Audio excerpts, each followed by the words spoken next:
अस्सलाम वालेकुम दोस्तों। 30 साल के बाद मर्द कमज़ोर क्यों हो जाते हैं?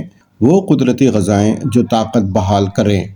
क्या आपकी उम्र 30 साल से ज़्यादा हो चुकी है और आपको महसूस होता है कि जिस्म में वो ताकत नहीं रही, थकावट जल्द हो जाती है, काम करने की सलाहियत कम हो गई है और दिन के आखिर में जिस्म बिल्कुल खाली सा महसूस होता है?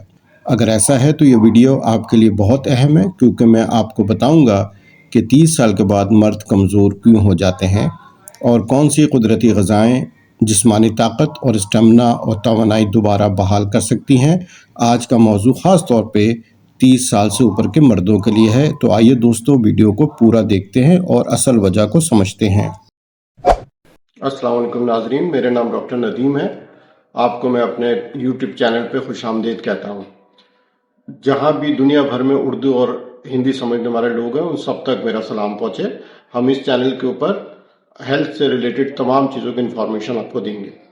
आपसे गुजारिश है कि अगर आपने इस चैनल को सब्सक्राइब नहीं किया तो इस चैनल को सब्सक्राइब कर लें और दूसरे लोगों तक शेयर भी करें, ताकि ये मालूमाती इन्फॉर्मेशन वीडियो उन तक भी पहुँच जाए और इससे वो फ़ायदा उठा सकें। अक्सर लोग समझते हैं कि कमज़ोरी सिर्फ उम्र बढ़ने की वजह से आती है, लेकिन हकीकत यह है कि उम्र के साथ साथ जिस्म के अंदर होने वाली तब्दीलियाँ इसकी असल वजह होती हैं। सबसे पहली वजह यह है कि 30 साल के बाद मर्दों में ताकत का हार्मोन आस्ते आस्ते कम होने लगता है। यही हार्मोन जिस्मानी ताकत, स्टेमिना, तवानाई और खुद एतमादी के लिए ज़रूरी होता है। दूसरी बड़ी वजह गलत ग़ज़ा और ख़राब आदतें हैं।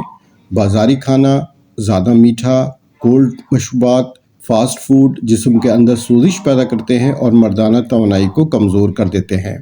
तीसरी अहम वजह ज़हनी दबाव और नींद की कमी। ज़्यादा स्ट्रेस, मुसलसल परेशानी और पूरी नींद ना लेना जिस्म को अंदर से थका देता है, जिसका असर ताकत और स्टेमिना पर पड़ता है।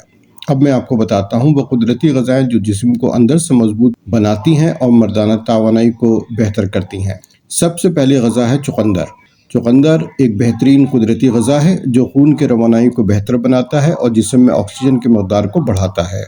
ये जिस्मानी थकावट कम करता है, कुदरती स्टेमिना में इजाफा करता है और दिन भर तवानाई फराहम करता है। इस्तेमाल का तरीक़ा: एक दरमियाने साइज़ का चुकंदर लें, इसका जूस निकालें या बारीक काट कर सलाद बना लें। इस्तेमाल का वक्त: सुबह खाली पेट या नाश्ते के बाद इस्तेमाल करें।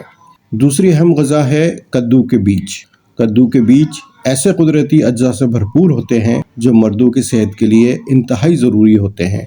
यह असाबी कमज़ोरी कम करते हैं, जिस्मानी ताकत बढ़ाते हैं और मर्दाना तवानाई को सहारा देते हैं।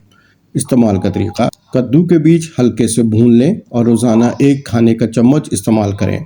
इस्तेमाल का वक्त: दोपहर या शाम के वक्त, सादा पानी के साथ या वैसे ही चबार कर खा लें। तीसरी और अहम ग़ज़ा है अश्वगंधा और दूध। अश्वगंधा एक मशहूर जड़ी बूटी है जो ज़हनी दबाव कम करती है और जिस्म के कुदरती निज़ाम को मुतवाज़न रखती है। ये नींद को बेहतर बनाती है, थकन कम करती है और कुदरती ताकत को बहाल करती है। इस्तेमाल का तरीक़ा: आधा चम्मच खालिस अश्वगंधा पाउडर लें और 1 कप नीम गर्म दूध में अच्छी तरह मिला लें। इस्तेमाल: रात को सोने से पहले आधा चम्मच अश्वगंधा नीम गर्म दूध के साथ इस्तेमाल करें। अगर आप ये ग़ज़ाएँ मुसलसल 1 महीने तक इस्तेमाल करें, बाज़ारी खानों से परहेज़ करें, पूरी नींद लें और हल्की वॉक करें, तो इंशाअल्लाह जिस्मानी ताकत में वाज़ह फ़र्क, स्टेमिना में बेहतरी और दिन भर तवानाई महसूस होगी। दोस्तों, अगर आप किसी बीमारी में मुब्तला हैं या पहले से कोई दवा इस्तेमाल कर रहे हैं, तो इन ग़ज़ाओं को मुस्तकिल इस्तेमाल करने से पहले अपने डॉक्टर से ज़रूर मशवरा करें। कमेंट में ज़रूर बताएं कि आप अगली वीडियो किस मसले पर देखना चाहते हैं। खुदा हाफिज़। शुक्रिया इस वीडियो को देखने का। अगर आपने इस चैनल को अब तक सब्सक्राइब नहीं किया तो इसको मेहरबानी करके सब्सक्राइब करें। अपना ख्याल रखिए। अल्लाह हाफिज़। मिलते हैं नेक्स्ट वीडियो में।